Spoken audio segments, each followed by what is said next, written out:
Bundan buyon volidai sultonlik maqomining barcha vakolati menga tegishli.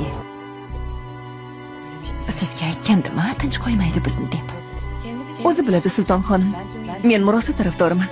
Ko'nmasa, kelgan joyiga qaytarib yuborish qo'limdan keladi. Hasan podsho talabchan odam ekan.